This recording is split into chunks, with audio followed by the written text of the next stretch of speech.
You know what that was? What? That was my interpretation of a rewind. That was really good. That was kudos to you. Do you know why I did that?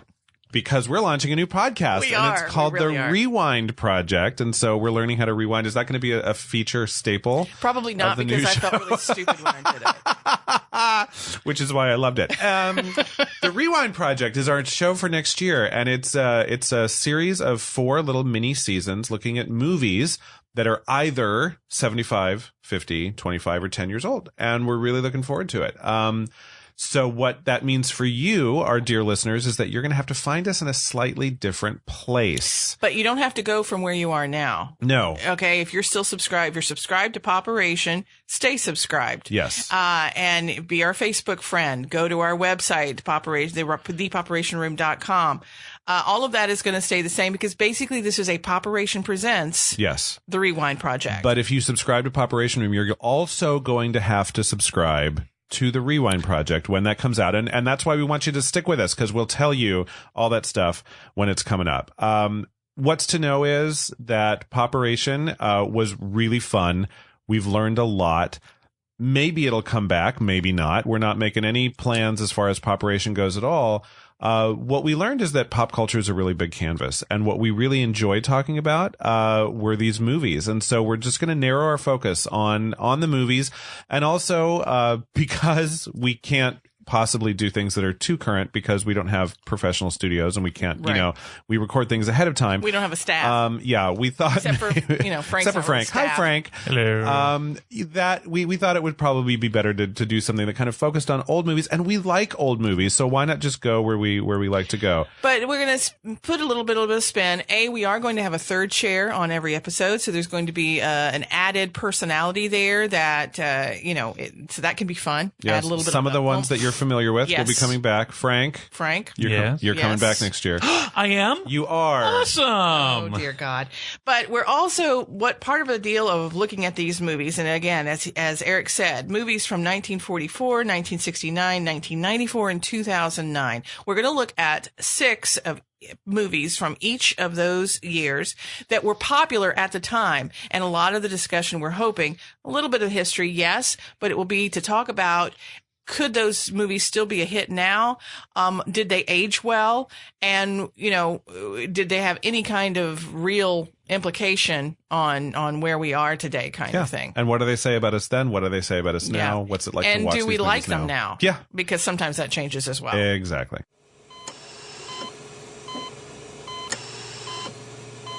Attention, attention. Pop surgeons Eric and Stacy, please report to operating room 1. Pop surgeons Eric and Stacy, please report to operating room 1. Surgery is about to begin.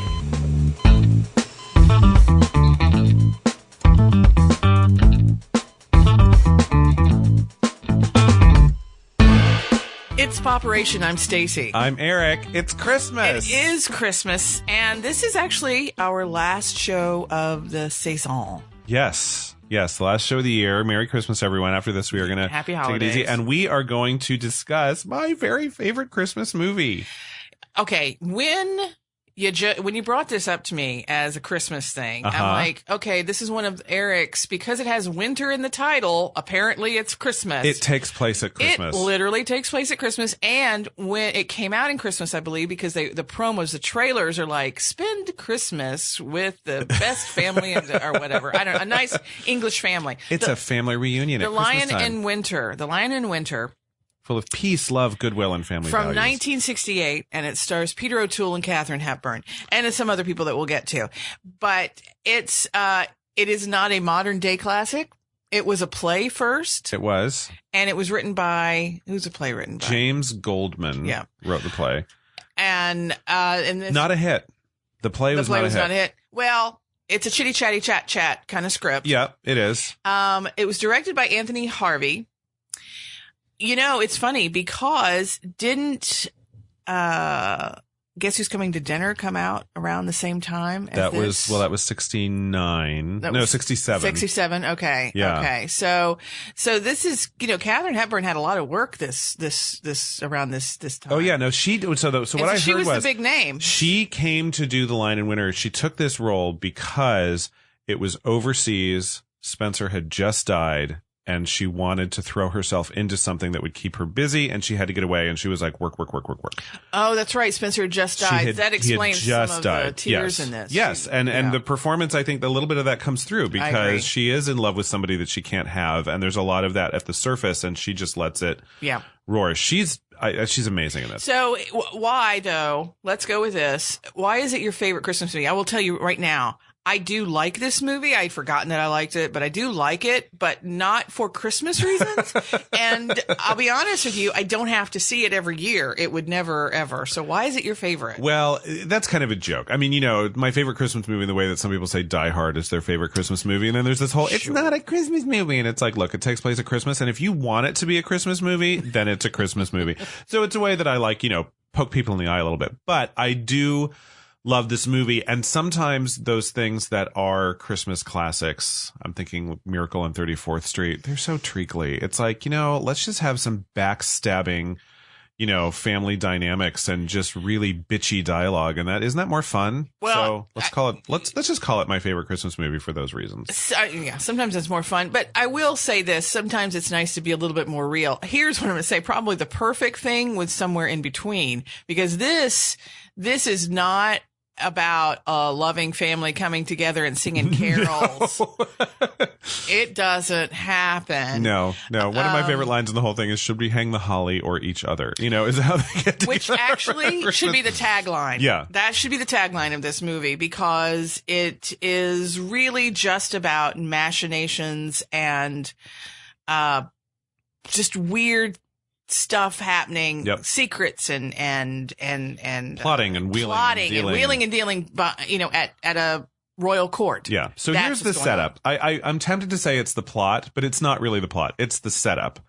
The setup is King Henry and Queen Eleanor have been married for some time. She has led several insurgencies against him and against what he wants, and so he's put her in jail. So it's 1183. It's 1183. We should say what year it is. Yes, it's 1183, and it's Christmas time. And it's King Henry II. Yes.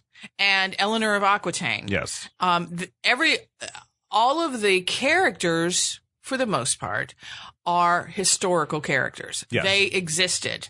And all of these main ones we're going to talk about are absolutely figures of history. The idea of what happened as far as the big picture, that she was imprisoned, which you'll tell about in a minute, that's historically accurate. Yes. Everything in this setup is historically accurate. Right. Okay, so go. At the actual weekend, he took some dramatic license. Yeah. So she's in jail. He is carrying on with a young girl named Alice, who we'll get to. King Henry and King Philip of France are meeting because they have to discuss this treaty. Long, long ago, Philip's father, Louis, signed a treaty with Henry that said, you can have my daughter, Alice, who will marry the next king of England, whoever he may be, and in exchange, if we get that, if we get this marriage, then you get this little property called the Vexin. And now Philip is saying, I want this marriage to happen. Well, Go it's ahead been however many years. Yeah, she's a grown woman now. Yep. And she's the king's mistress, which was not part of the treaty. No, but she was supposed to be married to his son, one of his sons. By now. Whoever the future king of England is. The problem is the future king of England has yet to be determined because their eldest, Henry, died. So Henry was supposed to be succeeded by Henry III, but he did not make it. And so there's three sons who are all vying to be king. Alice, this young girl, should marry whoever that is, but again, that's to be determined. Henry wants the youngest, John, to be his successor. Eleanor wants the eldest, who is now the eldest, Richard, to be the next king. Alice doesn't really want to marry any of them because she's in love with King Henry II. And so we're here to kind of manage this treaty. So this is a public court. And one of the things about a public court is that the queen should probably be there or people will talk. And so Eleanor of Aquitaine is let out of jail temporarily to attend this Christmas court and be with her 3 sons and her husband and her husband's mistress and the King of France. And keep in mind, when he says jail, she's kept in a castle somewhere. Yes. It's not an actual jail cell. But the top of a castle where she can't get out. She's in a tower of a castle, but she has food and she has when you fires see her, and warmth she's and whatever. nicely dressed and doing needlepoint and has ladies in waiting. But she can't go anywhere. He refuses to let her travel. This is a woman who would love to see the world, and she's in a room. Well, she had seen the world, but she'd also brought wars against her own husband several times. And one of that's not mentioned is that one of the things that she did was conspired with her eldest son, Henry, before he died, to try to do some things that Henry II didn't like. So they don't get into that because it would make it even more complicated than it already is. So it's a pretty complicated setup. I mean, just saying that, there's a little like, but when you're actually watching it, basically the King of France and the King of England have to talk. It has to be done in public. Let's let her out of jail. These 3 sons all really want to be king, so they show up because they want to be part of this whole thing as well. And Father has called us all together to be here. And basically, the whole thing takes place in a weekend. Correct. It's a weekend in the country, baby. Yes, where the king and his youngest that he wants to be, the next king, and the queen and the eldest that she would, and then there's the middle child who also wants to be king and damn near gets there because he's got some wheeling and dealing and some ideas of his own and playing people against each other and all of that. But this is not an action movie. No. As much as they are all warriors, which most of them in here are, and I am including Eleanor. You see at the very beginning, you see a couple of battles, and what that beginning shows you is it shows you a little bit about each of the sons, so that you kind of get what their personality is. I thought there was some very genius directing in here because this exposition that you just said, which frankly, honestly, I really need a PowerPoint presentation and a flow chart. Yeah. But because of the way they directed it, Anthony Harvey, you're able to get a lot of information very, very quickly. One thing I liked was that, so we see the oldest Richard fighting, doing a joust, and he's getting ready. He's won, and he's getting ready to kill his opponent. And the guy comes up and says, "Your father wants to see you." So he stops that and he goes there. The next one we see is Jeffrey, who is the middle child. Yep. And we see him waging a little battle as well, leading what look like exercises, but people are actually getting hurt. People are dying. But here's what the difference for me was. That Jeffrey is way up on a mountain. He's way up on a hill watching it. And he's telling these warriors, these soldiers to go down, and they're fighting each other and killing each other. But he is way. Oh, sure. He's nowhere near it. Whereas Richard is right there in the middle of it. Yep. Jeffrey is going to work his machinations, but from afar. Yep. And then John is just fairly disgusting.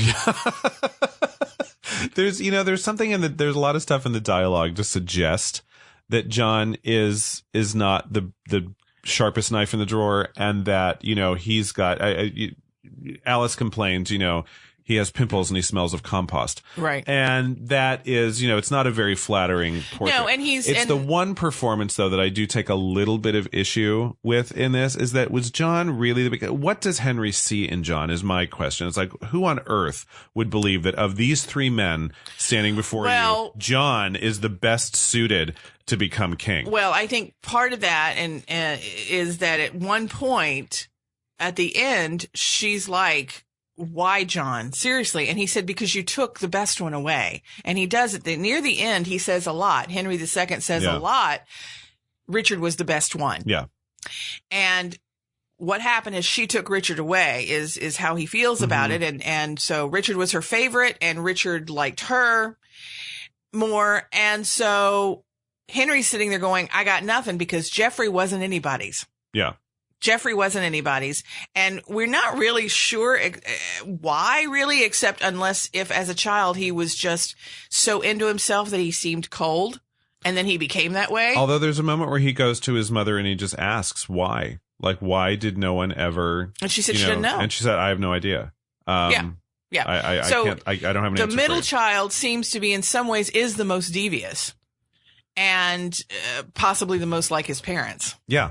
in that Yeah. he is able to plot and maneuver and But all three of these boys Puppet have, master. the ability to, I mean, at least verbally say horrible things to people that they are supposedly, related to and should, Oh, yes. show some affection towards. John is, at one point, Henry, you're right, at the end says, I've seen John. I can't say that he's not a boy. I can't just say he's a boy anymore. He's now a grown man, and he does horrible, awful things. He beats people for no reason. He, abuses women.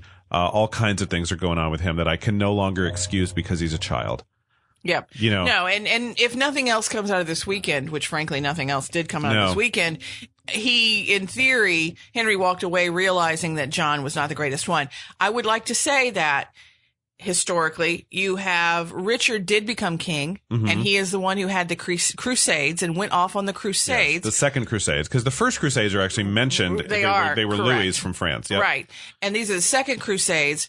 While he's gone, then of course John was king. Yep. And that's when Robin Hood. Same King John from the Robin Hood. Same King John from the Robin Hood, which kind of goes with this characterization in that Richard, while not perfect, was this very brave person who had high ideals. Whereas John was just disgusting from the get-go. Yeah. No, John, it is even... Yeah, I can't even quite get my head around even if Eleanor did take Richard away, which Richard at some point says to his father, it's like, I would have walked, I would have crawled. Had you just called for me, I would have been there for you. So there's also some sense of what really is happening here. Right. So looking at the cast, we were talking about Peter O'Toole. I think I've mentioned that Lawrence of Arabia, which was the first big one for Peter O'Toole. I think that it's a great movie. I fell in love with Omar Sharif in that one, but I did also, it's a Peter O'Toole. If you only know him from his later life, you need to go back in time. And this one to me is another one. This one, this was a masterclass to me in acting. Oh, almost from top to bottom. Correct. But certainly the two leads. Peter O'Toole was just amazing. Yes. And I will go on and put it in there. Katharine Hepburn also, and together it was lovely to watch. Yeah.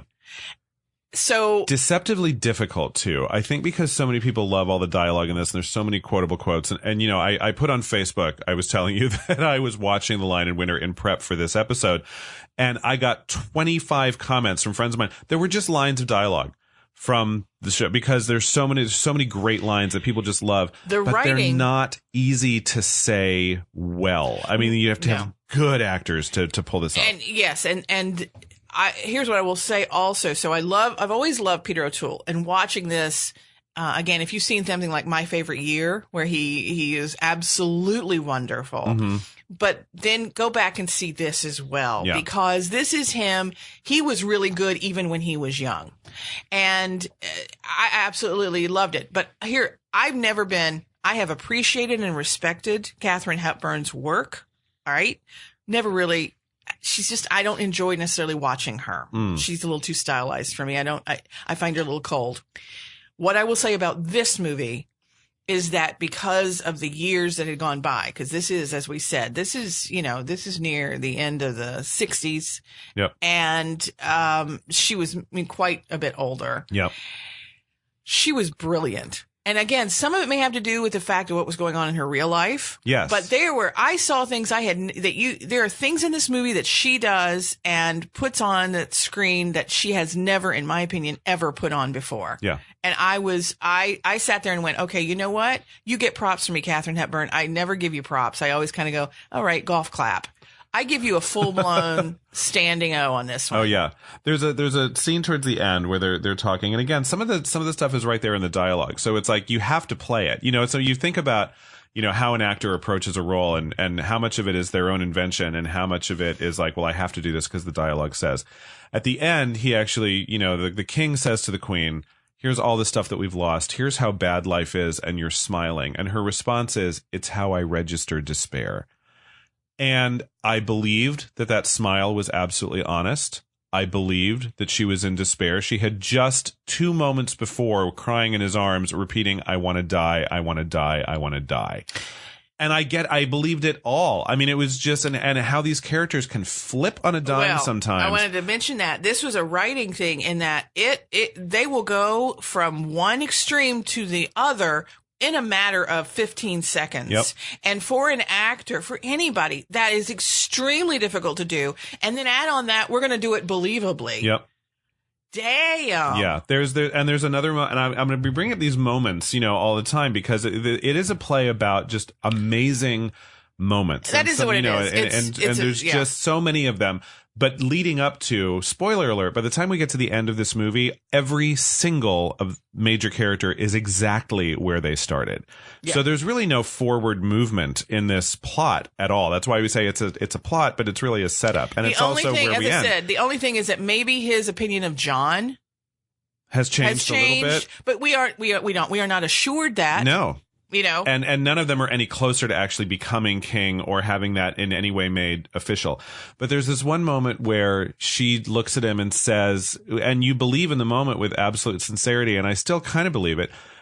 She says, "I adored you." And his response is, "Of all the lies you've ever told, that's the most brutal." And she says, "I know. That's why I saved it for now." And it's just like, boom. I mean, mic drop, but also it's like you get the idea. They do love each other, but if they have a chance to wound each other, they'll take it. Here's the thing. You talk about mic drops. If there were literal microphones dropped for every single time, it would be about 5 feet deep in every room of that castle. Exactly. Full of microphones. Yes. It is one on top of the other, on top of the other, on top of the other. They say one thing and you believe it sincerely, then they change their mind and they say something else and you believe that as well. That is the opposite. Yeah. It was hard to, Frank said it hurt his head because it was like, oh my God, I can't keep up with everybody else. Yeah.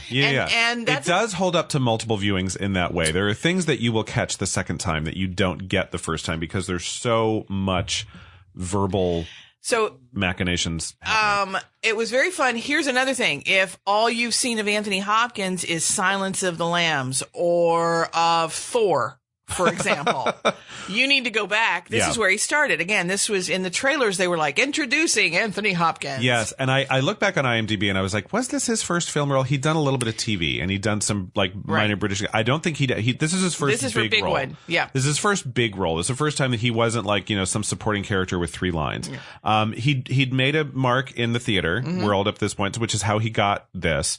But he is playing Richard the Lionhearted. Only called Richard in this. He wasn't Lionhearted yet. Lionheart was something that came on in the Crusades later on, but in history, he's known as Richard the Lionhearted. So this is the same character. And he's the eldest son and the favorite of the mother. And whether or not Richard was actually either gay or bisexual is still a matter of debate among historians. But I did kind of feel like, coddled by the mom, so he has to be gay. I mean, it did kind of fit right into that late 60s psychology about what makes gay people. I saw it many years ago. All right. And so when you brought it up, I'm like, oh God, I thoroughly enjoyed watching it again. I just want to say that I thoroughly enjoyed watching it. I had completely forgotten that whole part. Oh, really? I had totally forgotten. So that when it started, I'm like, oh, snap. Wow. Didn't see that coming. Did not see it coming. Yeah. And I think that it was meant to be a big shock. It was for me. It was for you. Imagine how much of a shock it would be in 1968 when this was illegal. Yes. Right. And sodomy was a sign of mental illness, or people still, then it was even more shocking probably. Right.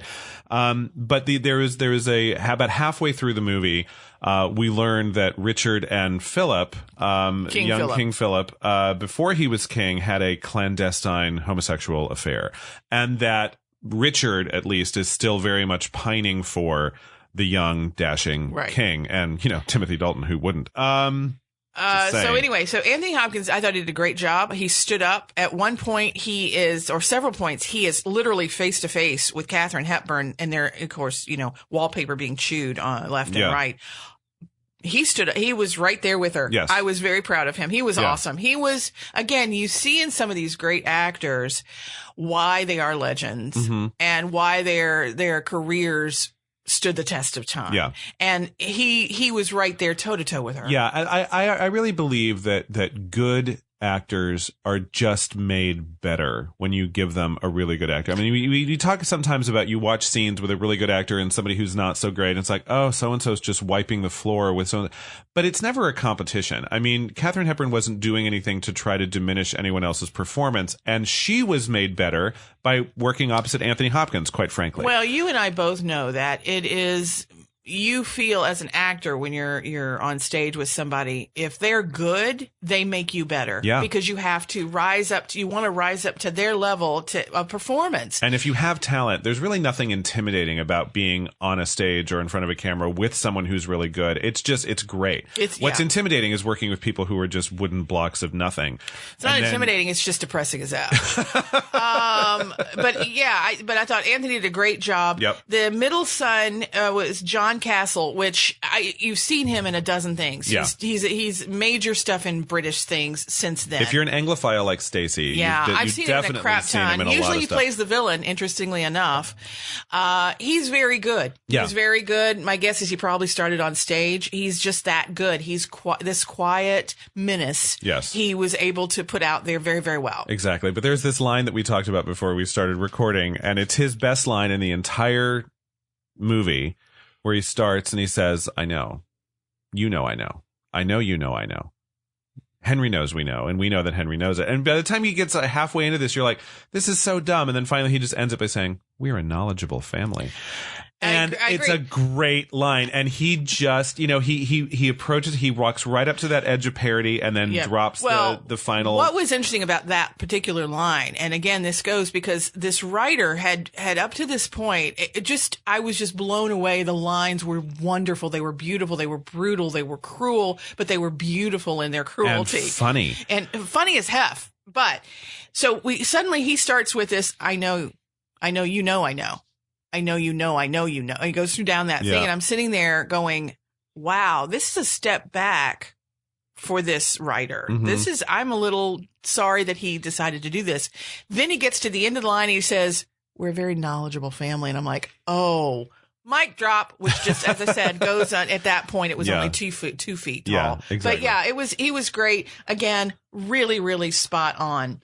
I agree with you. Nigel Terry played John, the younger one, and he flirted with almost needs. Farce. Yeah.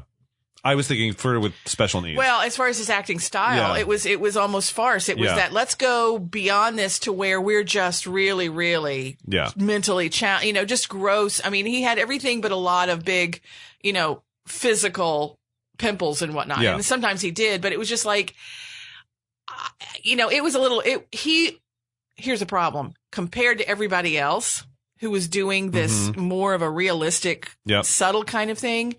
He stood out. Yeah. And I think, and to me, it wasn't a lack of talent. It was a choices thing. It was like, and I don't know whether it's the director or whether it was him. And ultimately, honestly, even if it's an actor's choice, ultimately, in my mind, it's the director. Yeah. The director needs to say, Nigel, dude, stand up a little straighter. You don't have to be a fucking hunchback. I mean, let's not make this a parody because nobody else is. And yet there is some stuff in the dialogue that does support all of those choices. And, these moments are just so brilliant. There's a point in time where he laments that if I were on fire, there's not a one of you who would pee to put the fire out. And, and then, which just gives Richard the perfect setup of let's strike a flint and see. Yes. And, that Anthony Hopkins line wouldn't have worked so well if John weren't that pathetic. So some of the comedy, it makes it necessary, but at the same time, it does take a little bit. I'm not that this is a realistic depiction of family life anyway, but you do have to suspend your disbelief a little bit because there is a problem with Henry. In every other way, you seem to be a genius. Why are you casting your lot with this and I think that's idiot? Part of my problem with it is that you needed to have something there so we could rationalize why Henry wanted him. If Henry's choice was Jeffrey and John was the one who was not loved by either and in the background, then this performance would have made total sense to me. total sense. And I wouldn't have even questioned its size or the fact that he, exaggerates some of John's lesser qualities or any of that kind of stuff. It would have been fine. The only problem I had with it was, Henry, what do you see in this kid? Like, is there anything? Like, and that was the one thing that I would have said, show me something. Yeah, he had no bravery. He had no smarts. No. He was not attractive. I mean, there was literally nothing. He wasn't even good at the machinations. He wasn't even good at plotting. No. Which, that was respect. The one thing that the parents respected from Jeffrey was he could plot. Bitch could plot. Yeah. And when John tried to plot, he was just being played by Jeffrey. Correct. And he tried to get in there but couldn't do it. The weakest link in this whole cast, in my opinion, is Jane Marrow, who played Alice, the little mistress girl. First of all, I will say this. It's a thankless part. It's a thankless part because you are the one, in theory, you're the one nice person, the one likable character in this whole bloody weekend. And that's hard. She's also going up against all of these actors who are just kicking ass. Yeah. And I just think that Jane Marrow was, again, the part isn't great, to play. There is that, but I do think that a better actress would have, I would have seen, what does he see in her? Yeah. You talk about why is he picking John? Why the hell Alice? She's a pretty girl. That is it. Well, again, another piece of dialogue is he asks her, could I have chosen anyone to love to gall you more? And the Queen says, there's no one. So in a sense, you almost get the sense that he's betting her just to stick the knife into his wife. And here's one of my problems with this is that you don't know what to believe. No. If you believe what he says to Alice, and in the end, Alice did not marry anybody else. No. He said, I couldn't let her go. I couldn't let her marry anyone else. And at one point, he is willing to marry her. Yep. But of course, it's to have children. Yes. But the whole point being that his feelings for Alice in certain scenes seem extremely sincere. And if that's the case, I'm like, honestly, you want to have sons? Any girl will do. Any young girl with ovaries will do. Well, and a title at that point in time. You couldn't just you couldn't marry a peasant and make her queen. No, true. But again, it's not like she was the only princess in the world. I'm sure that they could. And so it's one of those where for Alice, I wanted to see a little bit more of, I do think that that he and Eleanor loved each other early on. You see that fire now when they're together. So at some point they had the fire that worked for them, and now so they had a lot of children. So that's what he's attracted to. So why is he why is it this little, I don't know. She was just boring as F. There is a point in time where I think a more interesting actress could have made some choices. There's it's a very poetic line. This is not anything that people would actually really say, but she says something about, kings, queens, and knights everywhere, and I'm the only pawn. That makes me dangerous. When she says that line, I don't know whether it's brilliant or whether it's a real missed opportunity, because when she says that makes me dangerous, I'm like, honey, there is no one less dangerous than you. Well, and maybe that's the point. The end result, she wasn't dangerous at all. Not at all. She's a threat to nobody. And so in a sense, the fact that she says that, but it has the opposite effect on everyone who hears it, maybe that's brilliant. No. On the other hand, what if the audience actually thought this chick could cause trouble? That might have been made for a more interesting moment. I think that's what that is. I think that's a red herring moment in the script, and that you're like, ooh, what's Alice going to do? Yeah. But when you're watching this particular Alice, sorry, Jane, you're like, oh, sweetie, you are a pawn. Yeah. So move on. Yeah. There is another really interesting moment that she has in the film where she says to the Queen, more than anything this Christmas, I'd love to see you suffer. And the Queen looks back at her with tears in her eyes, which Catherine was able to conjure tears out of nowhere. She did better than Julia Roberts has ever thought of doing this time. But still in her very steely way said, Alice, darling, just for you. And then they fall into each other's arms. And again, I bought it. Mostly because of what Catherine is doing. Yes. But Alice is an interesting character. She hates Eleanor, but she loves her. She loves the king, but she mistrusts him.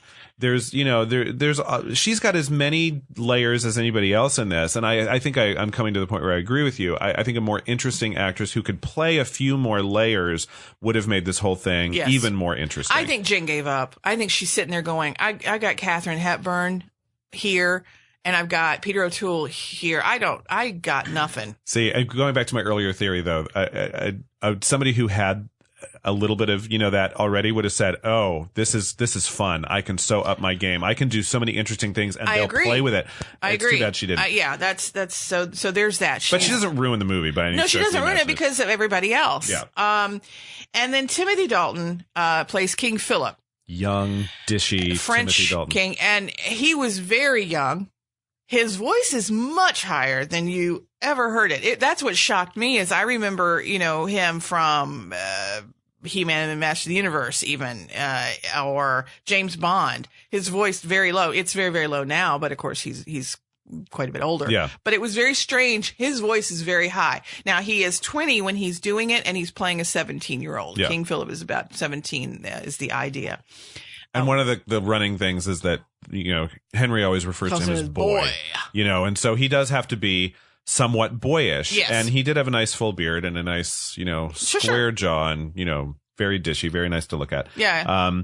King Philip probably has less to do than anyone else in this whole thing. But in the play, of which this hews very closely to the play, the big kind of centerpiece of the entire play is this great scene that includes everyone but the women. All the men are in this scene, and it's a room full of tapestries for people to hide behind.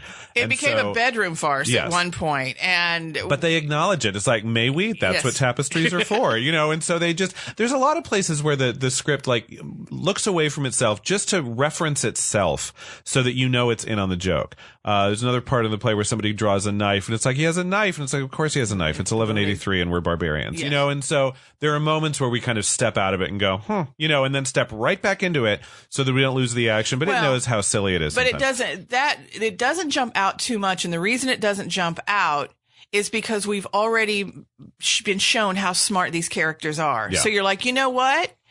She might be the one who would sit there and say, of course we have knives. It's 1186 or whatever, 1183. Yeah. Of course we have knives. Everybody's crazy. And we're barbarians, yeah. I mean, the self-awareness is, we've seen that the whole time. So that, and again, that was a very modern thing to say, but it doesn't stand out so much because of how it has been placed in there. And so when they are in this bedroom farce where everybody's hiding and then everybody's revealing themselves one curtain at a time. But you do have to pay attention the whole time you're watching its weight. So not only are, when Anthony Hopkins and Timothy Dalton are revealing their past clandestine affair, the younger two brothers are hearing the entire thing. Yes. But King Henry's not yet, because when King Henry knocks on the door, Anthony Hopkins goes to hide. And so now all three of the sons are hearing this exchange, which Henry thinks it's a private moment between two kings. Yes. The audience is very aware. But when that scene starts, Geoffrey walks in and you think they're alone, and all of a sudden John is revealed. So there was even something that happened before. Exactly. Before the audience could kind of see that. So it's taking you by surprise, but then it's not. Characters are being taken by surprise. That was well done. Brilliantly constructed. Really well done. I mean, but I felt like Timothy Dalton, and again, it was a small role. He did fine. And he had a moment where he was literally face to face with Peter O'Toole. Yep. Did fine. Yeah. Did fine. Again, good stage actor, and he has had a nice long career. And it's even in the dialogue where, at some point the king says, use all your voices when I bellow back, and so there's this moment where it's like you're supposed to be even teaching getting moment. It is. But even in terms of acting style, you're supposed to be getting that, and yet what constantly comes up is that King Philip is much better at this whole king thing than his father ever was. And so that's the cast that we're going to talk about, but there's probably a couple of other characters that we'll allude to later, but are really important in this. Henry, the son who died, plays a big role. Rosamond, the woman that he had an affair with before Alice, after the King Henry had an affair with after he married Eleanor, but before Alice was old enough to be his mistress, figures really prominently into this. And then King Louis, King Philip's father, never appear in the movie or on stage during the play, but are really important to. They're referenced a lot and are really part of the story. In a way that, if you do have to pay attention. This is not a movie that you can sit and be on your phone and look up every once in a while and catch what's now going on, because the wheelings and dealings just move too quickly, and it is very talky. But if that's something that you want to invest some time in, what a great bunch of performances to watch and enjoy. And, and again, like you said, O'Toole and Hepburn, brilliant.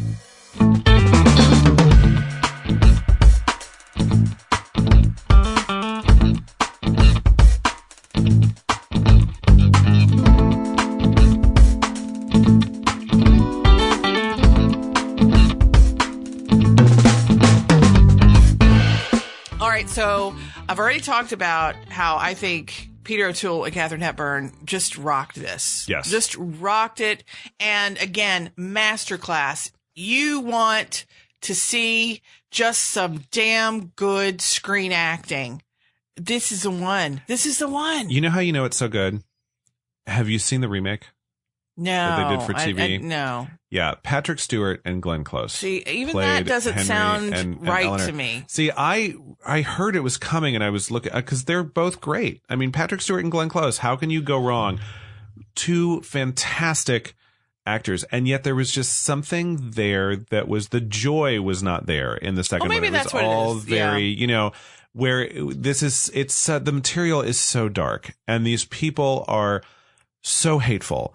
And what was great about O'Toole and Hepburn is they really did get, at the core of it, they never forgot these two people probably really do love each other. They're just so fucking dysfunctional and power hungry and, off their rockers, that it doesn't come off well, but it's still there. I didn't get that with the other two, which just shows how hard this is. Well, I did not see the Glenn Close one, but what I will say about this, and you triggered this, is that in the writing for these characters, Eleanor doesn't get out much. No.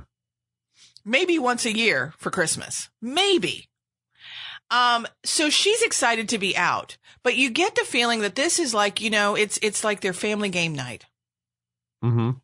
Everybody knows, well, not everybody. I don't think the sons really get this except for Jeffrey, but both Henry and Eleanor, it's game time. Game on, and it starts the moment that he helps her off the boat. Mm-hmm. And they are enjoying dear that. Of you to let me out of jail. But it's just for the holidays. Yes, but they're enjoying it. They enjoy this game. Mm-hmm. And even though they will be cruel to each other and they will be mean to each other and they will say hateful things, as you said, I do think that there is this at least remembrance of an affection that they did have. Yeah. So it's hard. You can't burn that down completely. But at the same time, they come, it's because it gets their blood going. They enjoy the game. And I think that O'Toole and Hepburn really, really understood that. And of course, they're both people who know how to play a game. Yeah. And I think that, so you need to have actors playing these characters that get that. And if they don't, and again, I didn't see Glenn Close. She's a really, really good actress. But again, it doesn't just come down. It comes down to not only acting talent, but it comes down to your director, and it comes down to who is your partner. Is there a chemistry there? Yeah. I think one of the things that, what you just said kind of sparked for me is that they hurt each other a lot, but they can. And if there wasn't some kind of love for each other that exists, they wouldn't be able to. Exactly. These things that they say, Katharine Hepburn's always, when she has nowhere else to go, she can always rely on her tool of pulling out, gee, do you ever wonder if I slept with your dad? Yeah. And as it turns out, you think she probably did. She eventually shares details about his physical form that you would only know if you'd seen him naked. That's the thing that you get from this script, is that anybody could be lying at any time. That's why I say you get that she probably did. There's no proof ever, but I think I look at this movie and I'm like, oh yeah. My feeling is that she probably didn't do it voluntarily. My feeling is that she was probably raped just because that's how it rolled at the time. But if she could use it against him, his son, years later, she's going to use it. Yes. So when she has no nowhere else to go. She, you know, and of course her delivery is very happy. I wonder if you wonder if I ever slept with your father. And you can see because he thinks he's winning, and then his face just falls and he gets so angry. And it's like, dude, if you didn't care about this woman, you wouldn't give a shit if she slept with your dad. Exactly. Like, you wouldn't care. But they know this about each other. And so when they do say, that's the one place where I do kind of say, you know, you say you can never trust anything they say. When they say they love each other, I believe it because it makes everything else make sense. Correct. And I agree with you. I do think that there are moments of truth. And usually they are the moments where they are vulnerable saying, I loved you or I love you. And they do each say it to each other several times. They go back on it later on. But again, you feel like, oh, it's them covering. It's pulling their walls up again. And when they say the opposite, it's usually at a moment where they want to stick a pin in somebody and make them hurt a little bit. And because they're feeling hurt. Because they're feeling hurt. Exactly. So it's very human in that way. It's just that most people don't have this many weapons in their drawer. I mean, even couples who've been married forever don't have this level of ammunition. I will tell you that at moments it was very Who's Afraid of Virginia Woolf? Yes. I was feeling a lot of that going, oh, this is the Taylor Burton equivalent. But in that one too, I mean, that's a great analogy because in that one too, I think George and Martha really do love each other because if they didn't, none of this would work. Yeah. It wouldn't hurt. And so I think that's when if you've ever seen Virginia Woolf done badly, it's when these two actors just say, okay, we've been living together forever. We now hate each other and we're just going to play two hateful people. And then it's not interesting. No. And then it is like, you know, why bother spending 2 hours with these people who just have nothing but hatred? And that's the thing is that we're talking about there's no likable characters, nobody that's really completely likable. And there isn't. There really isn't. What is likable to me is the words and how they are delivered. And so that kept it fascinating and then that kept it fun for me. The words are so amazing. And as you said, there are so many quotes. I mean, you want to quote it, you're going to do the whole damn movie. Yeah, you're just going to recite the film which I've done a pretty good job of doing up to this point. You really can't help it. You can't help it. You know, it's the best thing about this film. Although I will say, when it comes down to it, I do have a soft spot for Eleanor in this. And the reason is there's this moment towards the end where he refers to her as cruel. He says, what you're doing is cruel. And she says, you locked me in a tower for 10 years. You're out here enjoying everything I want. You've taken everything I have. And I am cruel, you say? That's very interesting, you know. And I do think that she's maybe not, if not sympathetic, because she's a badass bitch and she will get what she wants and she will play people to. I mean, I get all of that. I do think she's gotten a raw deal, and I find that her behavior is just a teensy little bit more justified than some of the other folks in this movie. And so I do, if I'm going to pick sides, I'm always rooting for her a little bit to win. Well, and I agree. I agree that you know, and I'm going to, and one reason is because she's a woman, and women had literally no rights back then. I mean, they were chattel. And so the fact that he's let her out for Christmas tells you how desperate he was to make sure that everybody thinks that everything's going swimmingly. So no, I agree with you. My bottom line is I agree. I think that if you had to pick one, she is the one to root for. I didn't even root for Alice. And again, I think that's because it was just a weak character, but it's again, the words tell you everything. Yeah. And you had people that were delivering them. And when I say she's the only one I root for, I root for all of them at points in time, and then they all go back on whatever they're supposed to be, and they let me down. You know, would I want to be friends with any of these people? No. But I think sometimes I think that's the difference between you and me when we're watching stuff. Sometimes I'm happy that the people that I'm watching in movies that I'm enjoying are on the other side of a screen, and I will never be friends with them, but I just get to watch them for 2 hours and then walk away because they're interesting people. And, you know, would I trust any of these people? No. God, no. You can't, you know. And the majority of the time, no. I like to have somebody that I like and I care about enough. The thing about this, again, I think it comes down to really good acting, is that, yes, she talks about cruelty, but understand, from Henry's point of view, she tried to kill him a shit ton times. So, yes, he can say you're being cruel, but no, he's not really, really right. But at the same time, that's part of this whole scripting, as you can see both sides of the thing. Yeah. So, but I get what you're saying. Yeah. I get that. Well, and that moment was spurred on by, you know, her saying, if you try to have another heir with Alice, we'll kill it.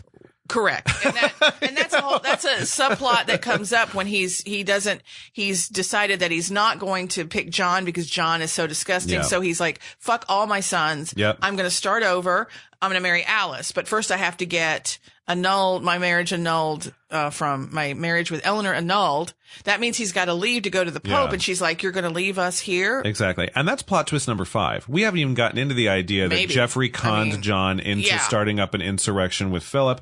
We never got to the thing about how Eleanor took the Aquitaine back from Richard so that she could have a bargaining chip, but then gave it away when he said, I'll free you from your castle if I get the Aquitaine back so I can give it to John. I mean, there are so much stuff, and it doesn't even matter. It doesn't matter. It doesn't matter because by the time we get to the end of the movie, again, nothing has Everybody changed. has what they had at the beginning. It's all wheeling and dealing, and none of these plots ever succeeded. But it is a moment in history with these true historical characters.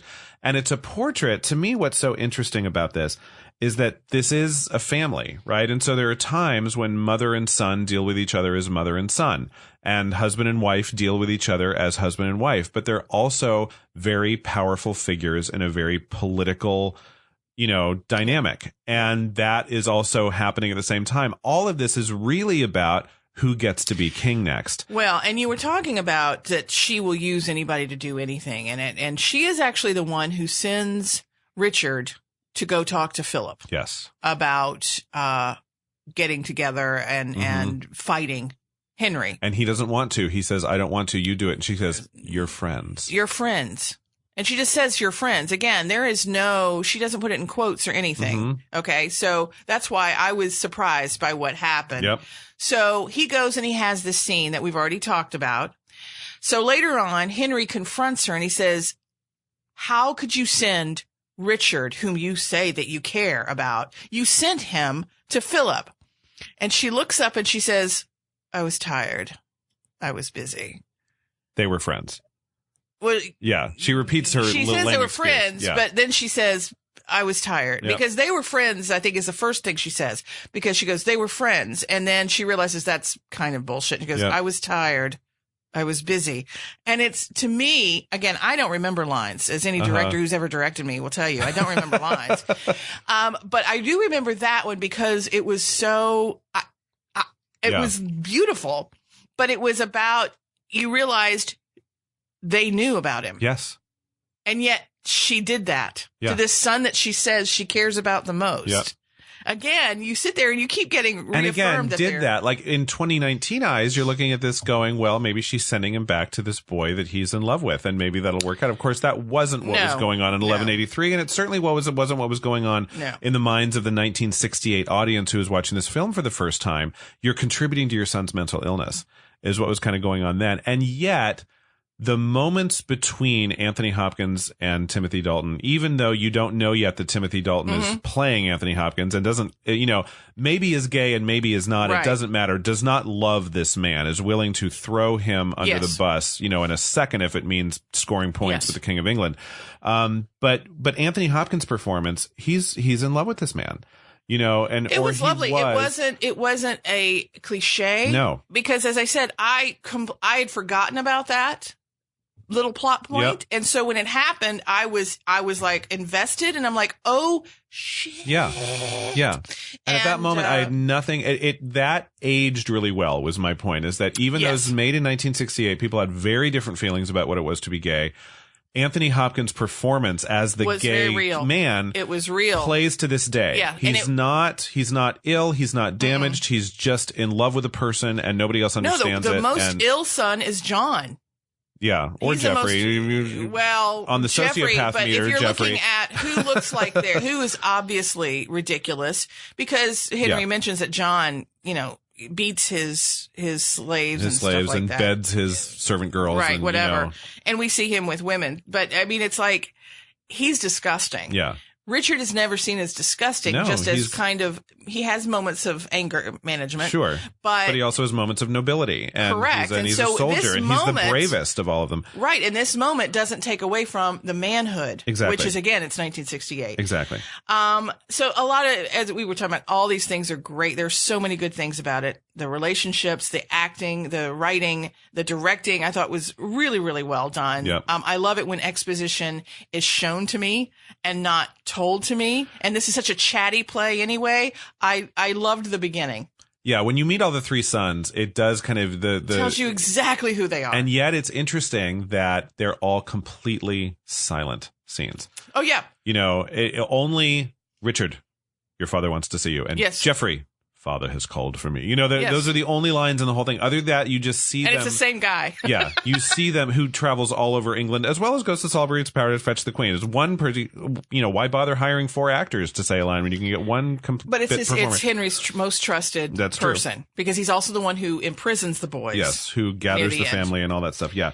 But yeah, I mean, you know, it does give you a little psychological portrait of each of them. Of course, it opens with he and John are, you know, he's teaching John how to fight with a sword, and John is hopeless. Shit. Yeah. He's awful. He's absolutely awful. You're gaining on me, Johnny. You know, really? Like, no. Are you? Is he gaining on you? Is he? Not sure he is. He's not. But so again, one thing we did mention, and it's not great, is it's very, I call it chitty chat. It's a lot of words. And so sometimes that can be, I mean, that can be a feeling. And that's why the directing was so important, is because it's so wordy. And as you said, because nothing happens. Yeah. And you can stage The Lion in Winter really on just one set that's just a lot of stone, right? Because it just looks like a cold castle. Hardly any scene in this movie takes place in the same room as another scene did. I mean, they're always in a different room in the castle. So in that sense, I think they tried to open it up. They get them on the rooftop whenever they can to show some vegetation in the background to make it seem like more of a movie. That beginning that you noticed tried to make it seem like more of a movie.